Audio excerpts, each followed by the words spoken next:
Welcome to the Reality After Show, friends. And I am here with Dan Montchal. Johnny Fairplay is in parts unknown. Alex Trias is sick. Some of our other friends have stuff going on right now. I am very excited because as season 43 ended, we kind of go into the off season. You guys are covering the new Australian Survivor. So for those listening that love Survivor, Reality After Show is covering Survivor Australia. Can you tell us a little bit about that, Dan? Like how you guys are doing it and so forth? Yeah, of course. So it's myself. Most weeks so far, this will be the fourth week. It's myself, Alex Trias, stand-up comedian Wayne Mehmet, and then Chrissy from last season of Blood versus Water. So it's been the four of us breaking it down every week. You know, there's the 3 episodes that come out a week, and so we wait until those block of 3 comes out. We come on. For those that are interested, we'll be going live in about an hour. It'll be the 4 of us breaking down this week's episodes, which was 10 through 12. If you're interested, you love Survivor, and you haven't watched it, I highly recommend it. This is turning out to be a great season. I'd say 12 episodes in, you know, for Australia, that's about the midpoint. It has the chance to be an all-timer of a season. That's what I've heard. And for those listening that are apprehensive about watching like South African Survivor or Australian Survivor, I was one of those people. I was skeptical. I was like, before I started watching Australian Survivor, obviously I played American Survivor, season 26, Survivor Caramoan. I was on the fans tribe, and I love Survivor. And doing this podcast for the last 4 years with Fairplay, I've got roped into doing other shows that I might not really want to do, dating shows, etc. I mean, our friend Marcus Lehman was on a show, Labor of Love, it was called. But we've had a great time. But Zach Hacker and Johnny kept saying, dude, Australian Survivor's great. You got to watch it. And it took me a long time before I finally did. And we started doing that watch along or like rewatch of an older season of Australian Survivor on our Patreon. And I fell in love with it. Australian Survivor is the real deal. And if this is one of the top seasons ever of all Survivor internationally, America included, I believe you. Something, I don't know what it is. I don't know if it's they keep it more of the older school elements that we loved about the original American Survivor. But I think with 3 episodes a week that you guys are doing, a lot more character development. The challenges are gnarly. The tribal councils, they show a lot. So you really get the strategy of these people. And it's just it's a beautiful game. And so, yes, if you have a chance, listen to Dan and Wayne and Alex and Chrissy on that podcast. But tonight, season 44 of American Survivor, we are going to be doing the cast assessment for the Roku. Actually, I don't know if it's Roku, but it's one of the tribes. We're going to be doing the other 2 tribes within the next, like, prior to the premiere. So apparently it's 3 6-person tribes, which I'm just going to go out to say right now, I'm getting a little tired of 3 tribes. I'll tell you why. I find editing will only focus kind of on the losing tribe, going to tribal, so you really don't get the other character development from the other 2 tribes. I also find tribal councils not very exciting with just 6 people. I like more of a 10 person kind of tribal. Yeah, I completely agree with that because I feel like you're stuck to when you have the hour time slot that we have, you're stuck to either have some more character development or you're cutting out like a reward challenge. And even still, you're not touching base on all of them. Those first few votes, when there's only 6 people, like you're going, of course, if it's 10 people tribe, you're going off first instincts. But if it's 6, you have nowhere to hide. nowhere to go. And so many times in these 3-tribe formats, it's one tribe just becomes the punching bag, and we get to know a lot about, the 2 or 3 people on that tribe that survive, but not the other 2 tribes. So I'm with you. I don't mind 3 tribes every once in a while, but I think what was always nice of Survivor was they were constantly mixing it up. So if you wanted to throw it in every once in a while, I'm fine with it. But I think I'm with you. I prefer the more old school 2-tribe format. Yeah, but we're like I said, 3 tribes. I'm excited to get into it. Just a disclaimer. We do these podcasts, and I purposely have not gone online and really looked or watched any interview video footage of any of these people. So this is going to be my first impression of based solely off of a photograph and the stupid bios that you have to fill out prior to going out there. Like, I want to play the game. Like, well, let me just say this. Please, I hope there's no answers of, I want to play the game like Kelly Wentworth. That seems Kim to Spradlin. Or Kim Spradlin. Yes, it's just like every time. So prepare to be entertained. This is all in good fun. If you are a cast member on Survivor Season 44, please know that I'm sure you're awesome no matter what myself or Dan has to say. And welcome to the Survivor family. So let's get rolling. Here, let me.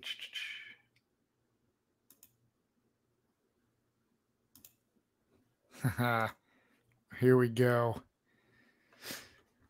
All right. Can you see the screen? I can see it.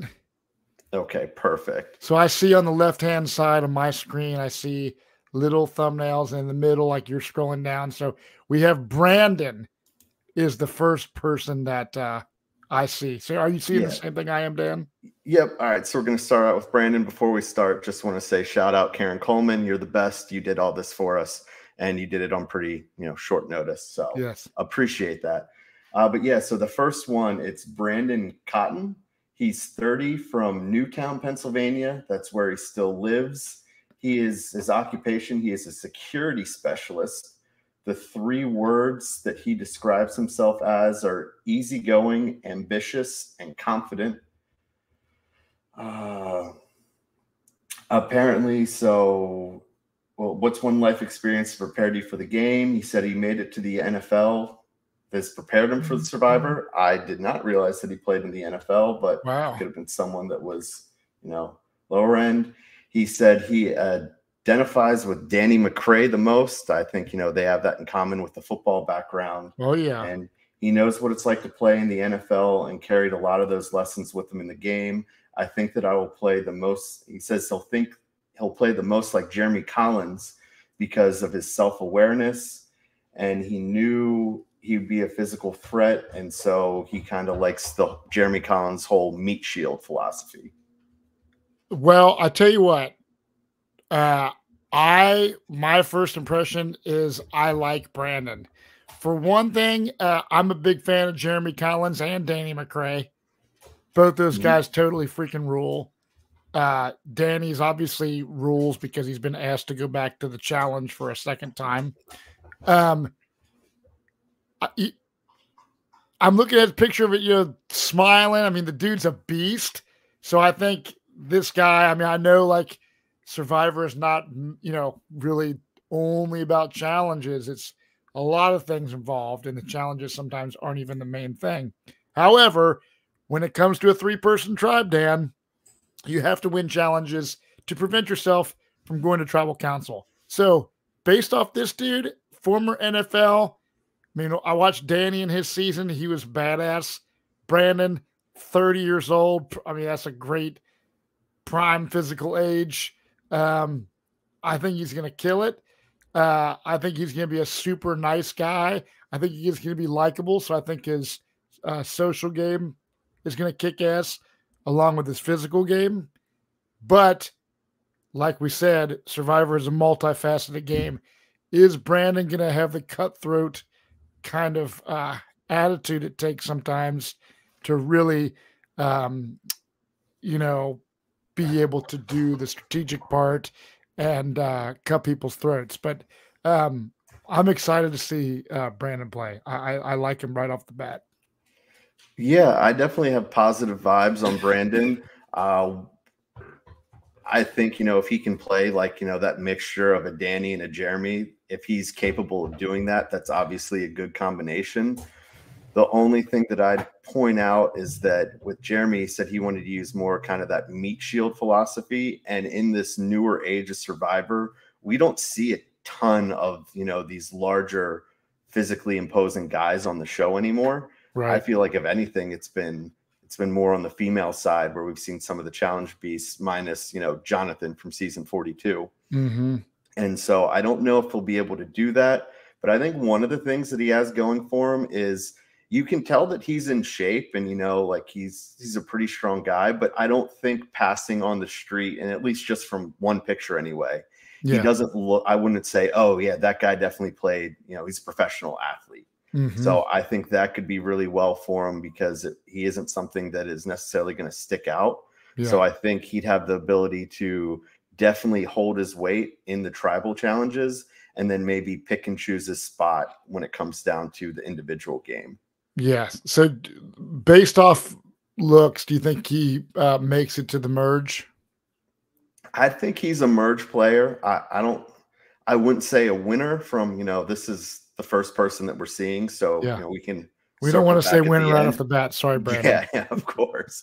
But I think he looks like a solid merge player. Yeah, I think he makes merge. And I'm curious if he's going to tell people that he was in the NFL. Like, is that going to work against him? Like, hey, you probably made a ton of money in the NFL, which could or could not be true. I mean, Tyler Frederickson from the Dirty 30 played in the NFL. He was a kicker. I don't know what team Brandon played for. Seahawks is what it says. Who? Seattle Seahawks. Seattle Seahawks, right on. Well, Brandon, I'm excited to watch you play the game, and so yeah, he's going to make merge, and he's gonna do pretty good. All right, so the next one we have is KANE. His name is KANE Fitzler. All right. He is 25. He is from Canada. He currently lives in Saskatoon, Canada. Mm-hmm. He is a law student. Let's see. Oof, I don't know how I like this one. It was person who you think he'll play the most like. He says, I feel like I have an effortless charisma of a younger and more handsome Tyson Apostle, and I'll play the game like Zeke with a few tweaks to bring home the gold. Here, the 3 words that he used to describe himself is inclusive, loud, and competitive. Okay. Well, I have no clue what kind of outfit KANE is wearing.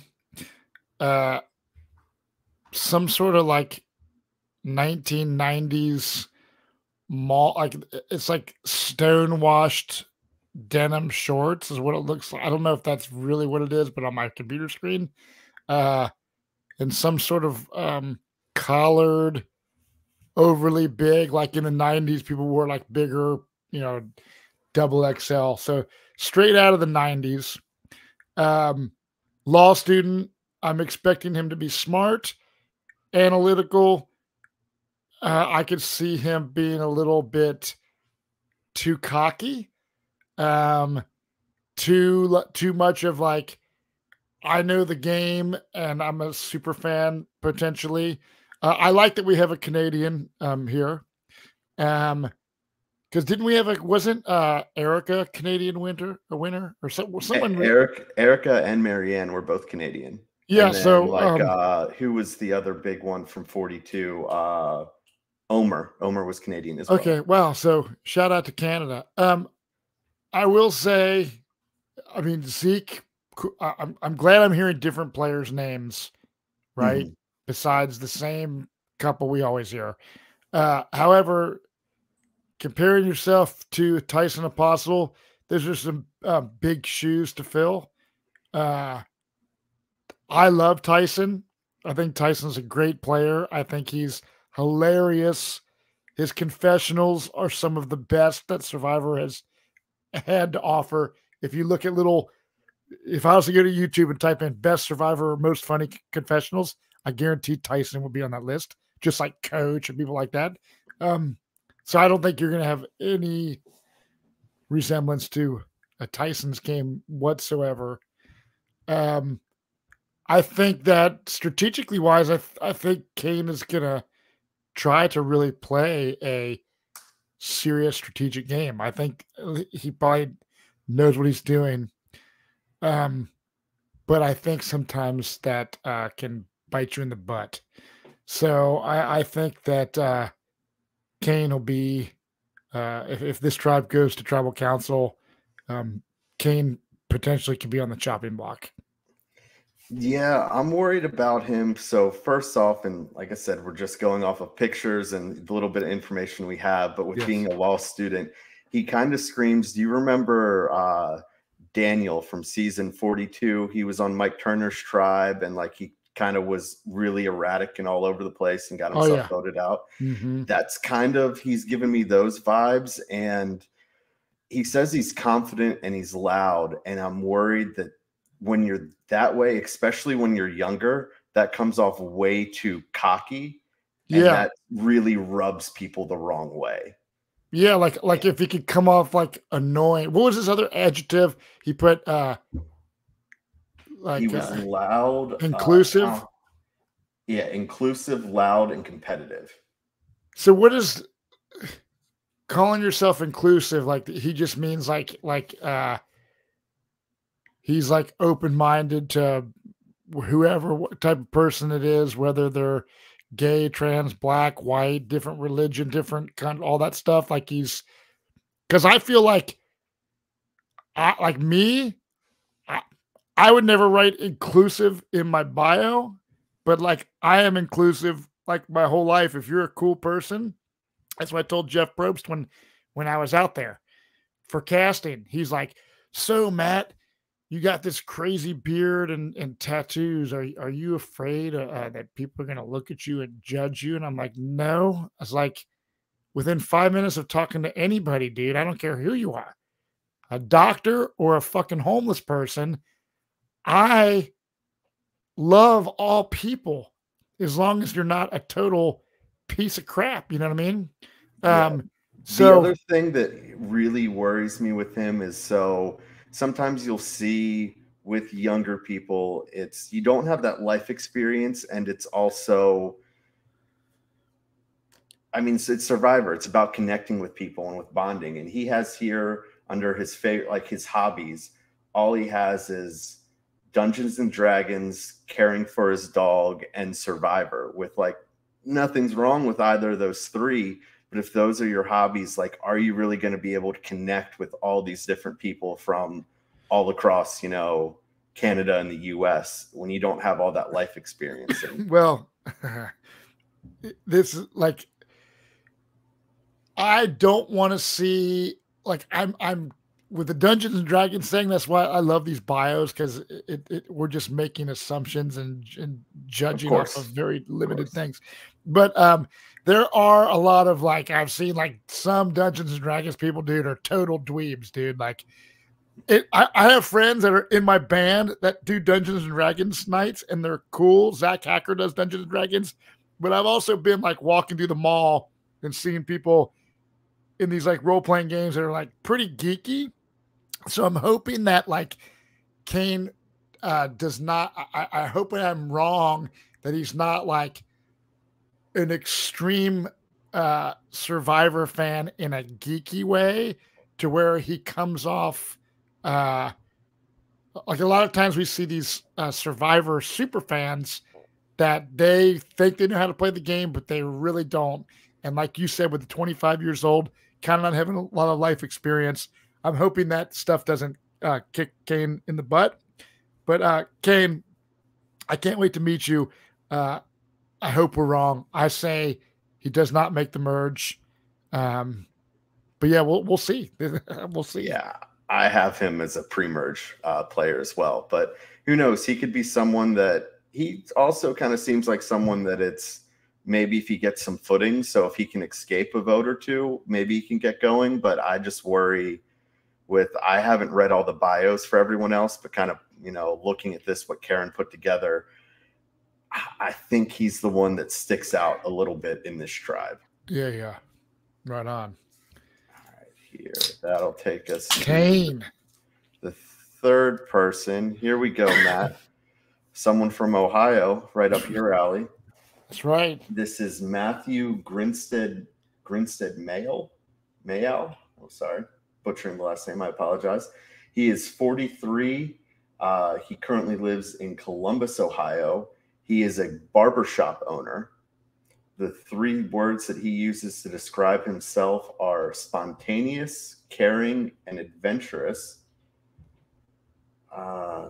Where is person that you play like the most? Ooh, I actually like this one.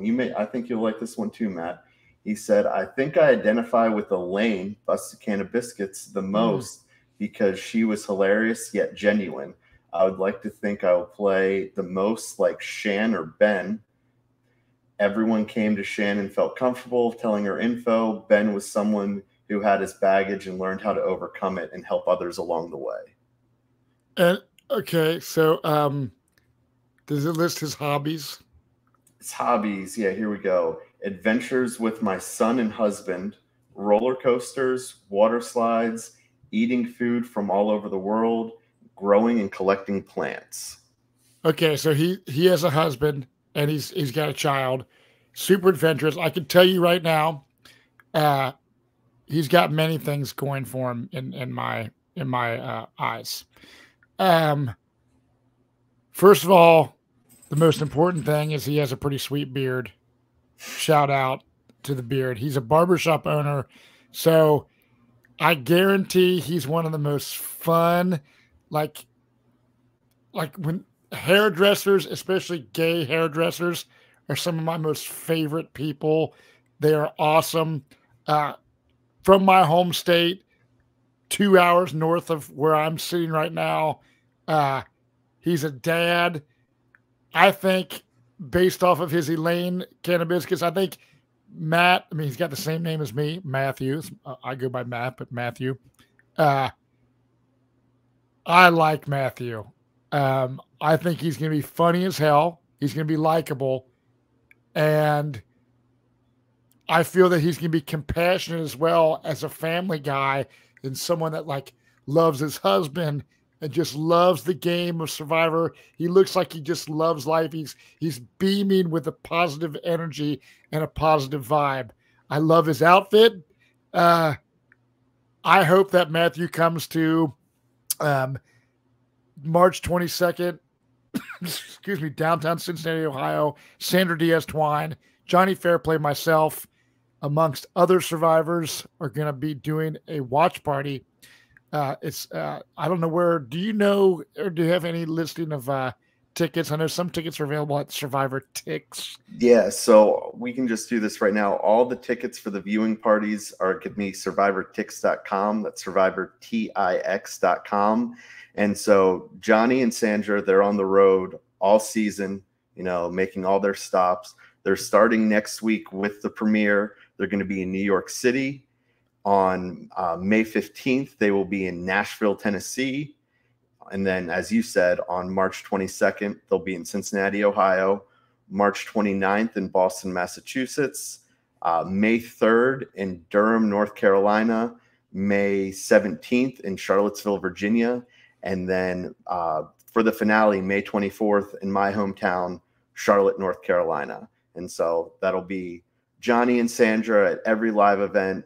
And then there will be plenty of other survivors, special guests that will be at all these as well as they're doing a fire making competition. If you haven't been to one of Johnny's events, I highly recommend it. They're a lot of fun. And yeah, you can check it out at survivortix.com to get your tickets for any of those shows. Yeah. And so real quick, I know March 22nd is in Cincinnati. The premiere, which is next week, right? March 1st. Mm-hmm. Where is that one at? Yeah, that's in New York City. New York City. Okay, March 1st, New York City. But yeah, like Dan said, I've been doing the podcast with Johnny for at least 4 years. We've done quite a few Cincinnati events at some great places. Pinball Garage. We've done a couple of them there. And we're doing this one at a place called the Filson, right on the banks of the Ohio River. It's going to be epic. So hopefully, Matthew, if you're listening, send me a DM. You need to come to our event, unless you're having your own. But I would love to see you. Matthew's making merge. Matthew's going deep. Matthew is. I'm a fan already.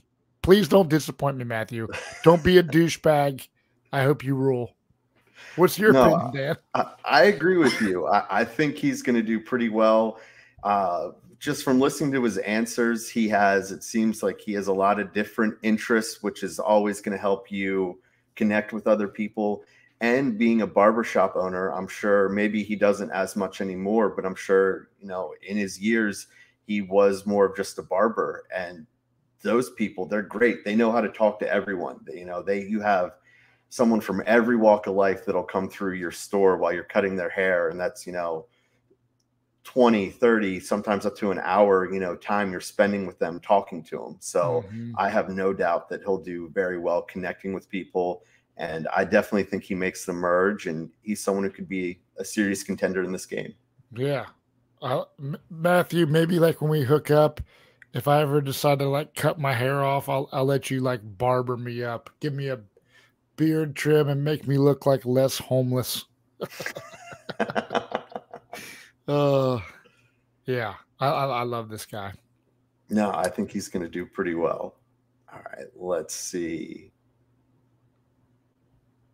Next is Lauren Harp. Lauren is 31.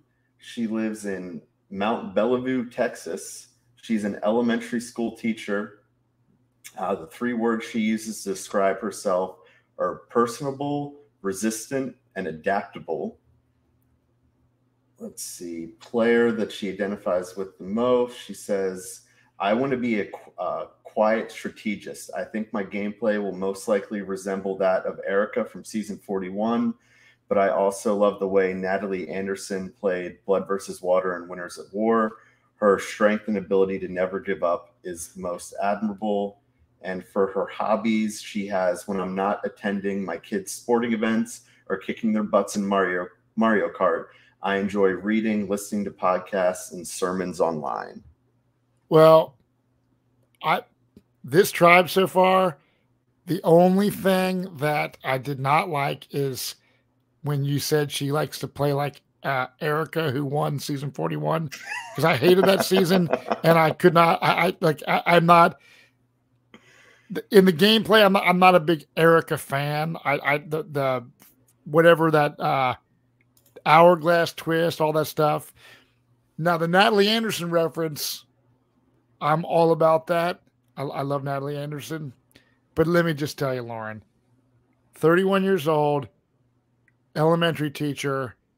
From my friends that are elementary teachers, they are awesome because they are kind and have to put up with little shits all day long. And Lauren looks like so freaking cool and fun and nice. I love her hair. I love her outfit. I think she looks like a sweetheart. She's cute as hell. So I think people are going to naturally gravitate toward her. She has just this, in her smile and her face, she just looks like you want to be around her. She's fun to be around. So people are going to want to strategize with her.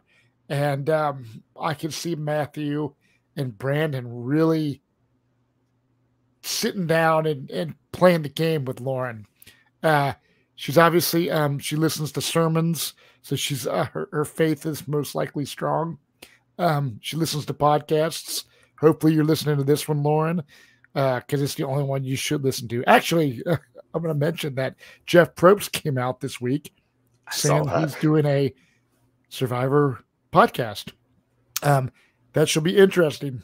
I'm totally cool with it because the more people that are aware of podcasts and maybe they don't listen to a current podcast on Survivor, excuse me, they might listen to Jeff's and then find ours or Rob C's or many, different friends of ours that do podcasts, Bryce and Wendell and stuff. So I think it's good for the podcasting world. I don't think there's so many oversaturated podcasts. This podcast, obviously, Johnny's not here. Johnny likes to really rail and roast people, where I'm more the nice guy on the podcast, and then Dan is really like somewhere in the middle of Johnny and I feel. So I think that Lauren is going to know the game, but not be some obnoxious Survivor fan that is like so over the top. Oh my God, I'm playing Survivor. That I think she'll do really well. I think her social game is going to kick ass. She seems very likable, and I love her right now. Agreed, because I know. So I was with you and Johnny and Mike Turner when we did the one cast assessment for season 43, and that was, I can't remember what the name of the tribe was, but it was that yellow tribe that had Owen and Gabler and everyone there on it. And we were all high on that was Mariah. And it was a lot of the same characteristics of like elementary school teacher. And, the way that she dressed out, like she looked like someone who was a ton of fun. And unfortunately, she got voted off first. But I think Lauren's going to hold that redemption. I think, for herself, Mariah, any of the other teachers out there, I think she's going to do really well. Yeah. Well, I'm excited so far. This and I haven't even seen, like, we're 4 people in, so like the other tribes even. I think Survivor is doing a great job of, as I'm visually looking at people, it's already a diverse cast. You know what I mean? I'm seeing a gay bearded barber, the African-American football player, the nerd from Canada. We got Lauren. This is why I love Survivor. It's the greatest, like, sociology experiment, putting people from all different walks of life together. And the casting is proven to be showing more diverse people versus just a bunch of actors. And I'm all for it. So I'm hoping that the gameplay is good. And that, last season, 43, although I was kind of shocked and would have bet my house that Gabler wouldn't have won. You and me both. I still can't believe he won.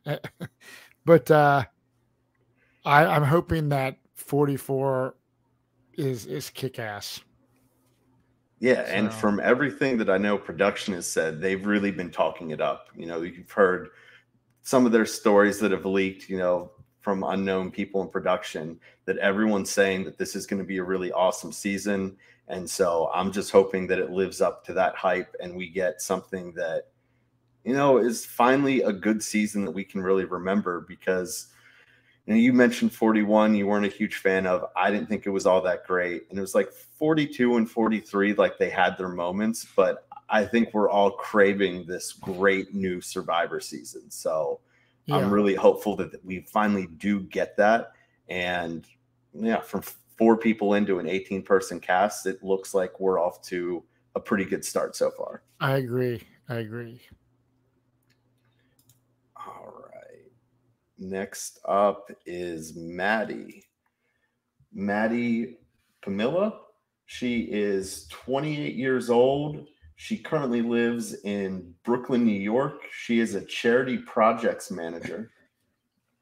The 3 words she uses to describe herself are brave, friendly, and feral.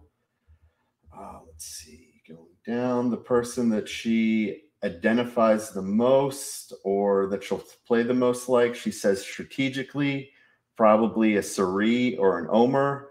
Swag-wise, probably Malcolm.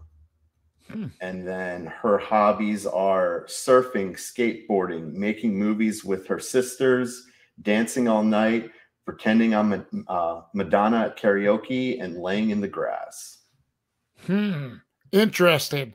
So Maddie, 28, you look super cool. I love that you're from Brooklyn. And if you're doing anything for charity, that's, bumped up on my list. Your hobbies sound awesome because as a, you know, dude that grew up riding BMX and snowboarding and wakeboarding and shit, like the fact that you are into like skateboarding and all that kind of stuff, that's super rad. And you mentioned Sari, which is one of the all-time greats. Omer, which another great player, more new school style. You're super cute. I think that 28 is not too young. I think we saw KANE who's like 25. So MADDY, you know, has a few more years under her belt, and you know, making movies. And I just think your personality is going to be fun. And I think you're going to be very likable. I think you'll get along great. Like when I look at like Lauren, for example, or Matthew, I think you're going to fit right in. And I always love people from New York. I think she's going to be great. I think she's going to make merge. We'll see about how real strategic. I'm not seeing a winner here, but I'm seeing somebody that I'm going to like to watch play the game of Survivor. Agreed. I think she has a lot that's going on for her. I mean, it's always admirable, someone who works in charity and manages these big projects. I think she, you know, from talking to her, you know, or not talking to her, but, you know, reading her hobbies of surfing, skateboarding, you know, loves to sing, do karaoke, and seems really outgoing. I genuinely would like to think that she's going to do pretty well. My only fear is that we're talking about, for the most part, how we've liked most of the people in this tribe. And so we're probably going to lose one or two of these people. Mm-hmm. I think, you know, Zane, KANE is who I would still think wouldn't make it. But I think MADDY has a lot of the tools well. I'll say no merge, but wouldn't be surprised if she did. Yeah, and what we got to worry about with MADDY, because she's so outgoing, like she's professing like I'm outgoing. I do, you know, singing and making videos and I'm goofy. There's a fine line, I think, on Survivor, especially of like, for example, Reem Daly got voted out because Reem was just like, she was like so over the top outgoing and she like annoyed people. So they sent her to whatever Edge of Extinction. Edge of Extinction, yes. So hopefully she's not like annoying. I'm not really getting that from the picture. But then again, if you're just tuning into this, I have not watched any videos. If I watched a video, which I'm going to, but for these cast assessments, I don't watch shit because I want to know. I want to look at this. And what I'm hoping is that MADDY wins and she goes back and is like, "You're a dumbass, Bischoff. You have no clue what you're talking about." That's why it's great, because I'm always wrong, right? So yeah, you don't want Matt picking you. Yeah, I know. But if I watched a video of her, I might be like, "Holy shit! Like she's annoying. She's first boot," or she might be like, "Oh my god, she's freaking dope." So we're only going off the pictures, but yeah, charity outgoing. We'll see how it plays out. I'm all here for it. Yeah, it's once again. I mean, we have one person left, and this looks like a really entertaining and fun tribe. Yeah, KANE's pissed right now because we're giving yeah. Here we go. KANE will get over it. He'll be just fine. So the last person we have is Jamie Lynn Ruiz. She is 35 years old, from Mesa, Arizona. So her occupation is a yogi. The 3 words to describe her is enthusiastic, magnetic, and loving. I love that magnetic word. You don't hear that all the time. I like that one. Person she identifies the most, or who she thinks she'll play like. She says she relates to Angelina. So it's Angelina Keeley from David vs. Goliath. She is bold and brilliant. I think I will play most like Erica. Oh, that might be a knock for Matt. Oh, yeah. She played such a high level game. Did she? Her social skills and strategic relationship building was amazing. Okay. I'm sorry. And here we'll go to her hobbies real quick. Oh, yeah, her hobbies. Okay. And does she have a hero? Mm-hmm. That was all that she really said. Okay. Well, what's her hobbies? Gardening, yoga, cooking, golfing, hiking, reading, painting, swimming, writing, eating, laughing, meditating, and catching up on shows. Okay. Oh, I wish Johnny was here for this. I want to just, before you get into it, go back. I would now like to say that Maddie's making the merge. So go on. Okay. So unfortunately, Jamie, you seem very pleasant. You seem cool. Is a yogi? Is that like a yoga instructor or something? Yeah. Okay. Where do I start? Like I said, you look nice. The things that turn me off are just like when was it who was the girl that played a couple seasons ago? Short hair, glasses. Was it Eva? Evie. Okay, Evie. Evie's bio, and I liked Evie, but when we did the cast assessment, Evie's bio was like 500 pages long, showing how great her, writing the bio is. The list of hobbies reminds me of that crazy Deb lady that's like had all these like hobbies, or like I'm a plumber and I'm an electrician and I'm a real estate agent and I'm a librarian and I work, the hobbies are also like really generic. There's nothing that stands out from her long list. Yeah. I mean, you have the longest list of hobbies that I've ever heard in a bio in my life. So that annoys me kind of. And the other thing that annoys me is I don't think Erica from 41 played this great game. So I don't think Jamie she's referencing newer, more recent players. So I don't think Jamie is like a longtime fan of like old school Survivor, which is fine. The beauty about Survivor is we bring in new people that's why Survivor's been on for 23 years, is because there's newer fans and people that get recruited. The yoga stuff, I just don't want to see a bunch of like, hey, everybody, like these scenes of like yoga, like sunrise on the beach. I don't need to see any of that crap. But yeah, the Erica thing and the hobbies thing is really what threw me off and makes me like, I don't know. Seems really nice. Yes. But I just don't sense any type of strategic background or willing to be cutthroat in there. And not that you necessarily have to be cutthroat to win.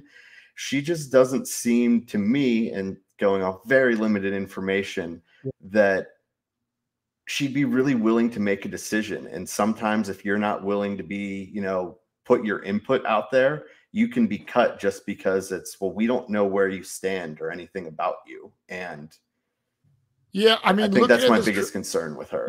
Looking at this tribe, Jamie, you're not making merge. You're one of the early boots, and I'm sure you're very nice. And didn't she say she liked Angelina Keeley? Yes. So that's a plus. Looking at this tribe, I see Matthew, Lauren, Maddie, and was it Brandon, the first guy? Yes. Yeah. Yeah, I see those four as the top four on the totem pole. I see Jamie, maybe if this tribe went to tribal council first, either Jamie or KANE. Was it KANE? Yeah. Or either Jamie or KANE are going home first. I think Jamie might be first, just based off of maybe she's just over the top annoying. But like I said, I could be totally wrong, but I think looking at this list, I like a lot of these players. But I think my top four are the Maddie, Lauren, Matthew, and Brandon, and KANE and Jamie are probably getting voted out first. If they went to tribal back-to-back, those are the first two boots. Yeah, I think the only potential saving grace for her would be if there's someone who's really running the tribe. And like by that, I would expect Matthew, Lauren, or Brandon. And if it's one of them and they pull Jamie in because she seems someone who's so loyal that she's protected that way, I think that's the only way that she would be able to get to the, merge the next stage of the game. She seems almost too nice, and it worries me. Yeah, right on. But overall, I mean, this has been fun. I love doing these cast assessments because I guarantee you, Jamie, you're probably the winner. You're probably the runner-up. I'm totally wrong. Matthew's probably first boot. Everyone hates him. No, but these are, like I said, super entertaining. Typically, Johnny Fairplay is doing these with us. Johnny Fairplay is on assignment at an undisclosed location. But we will be doing the other two tribes. I don't know when they're going to be dropping, but we're going to be recording them, and they will be up online prior to the premiere of Survivor season 44. But I am ready. I am stoked. And if you love Survivor, then be sure to check out live right after this. If you watch Australian Survivor, Dan and friends are going to be doing the recaps of this week's episodes for Australian Survivor. And if you love what we do as a podcast, whether you're new here or you've been listening for quite a while, the best way to support the show is to become a patron. And we do we have a secret Facebook group, and we have a weekly Q&A podcast. We do a lot of fun stuff. It's a great community. And all of our patrons, I mean, I met some great friends and people through this group, and it's just so fun. So do you know the link to our Patreon, Dan? Yeah, it's realitypatron.com. If you go to realitypatron.com, you can join up. Like Matt said, it's access to the secret Facebook group. You can get to the Q&A, so Johnny or Matt will put in a Q&A thread each week. You can ask any and all questions that you'd like. And for the patrons, Matt and Johnny, record that podcast, answer it all, talk about all of pretty much any story you could possibly imagine that Matt or Johnny's been through in their life, as well as discussing some crazy other topics. So it's always a ton of fun. It's super enjoyable what they do for us on the patron side of things. And then as well, if you're watching Australian Survivor and you're not entirely sure where to watch it, we send out the links for the episode once they're uploaded as well. So we'll send all that right out to you. And those are just a few of the benefits of becoming a patron. Yeah, and if you want to see a Survivor viewing party with Johnny Fairplay, Sandra Diaz Twine, amongst others, next Wednesday, March the 1st in New York, go to it if you're anywhere in the area. It's always a great time watching Survivor with other survivors, especially legends like Johnny Fairplay and Sandra Diaz Twine. You can get tickets at survivortix.com. That's survivortix.com.